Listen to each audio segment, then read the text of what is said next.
ليعطي الرب رحمة لبيت أونيسيفورس، لأنه مرارا كثيرا أراحني ولم يخجل بسلسلتي، بل لما كان في روميا طلبني بأوفر اجتهاد فوجدني.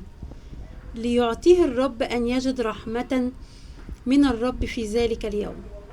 وكل ما كان يخدم في أفسس أنت تعرفه جيدا.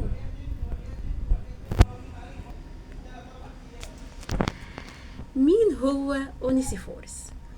أونيسيفورس آمن على يد بولس الرسول في أيقونية، وكان بيشتغل تاجر في أفسس. معنى اسمه جالب للنفع. اتذكر اسمه في الكتاب المقدس في رسالة معلمنا بولس الرسول الثانية لتلميذه تيموثاوس، الإصحاح الأول آية 16 و17 و18. أونيسيفورس كان مصدر للعزاء والراحة لبولس الرسول.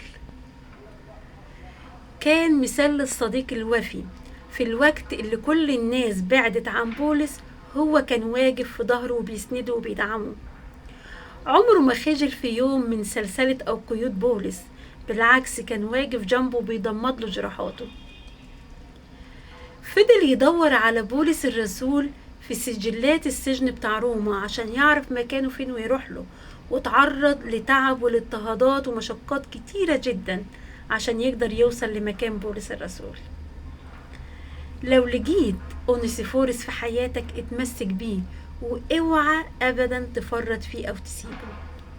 بس اقول لك، قبل ما تدور على أونيسيفورس في حياتك، كن انت أونيسيفورس في حياة الاخرين. لما تعامل الناس بمودة وبمحبة، هتلاقي الناس بتعاملك بنفس الود والمحبة. لما تكون صديق امين لغيرك، هتلاقي غيرك يكون صديق امين ليك. كن أونيسيفورس بالنسبة لبولس، وكن يونسان بالنسبة لداود.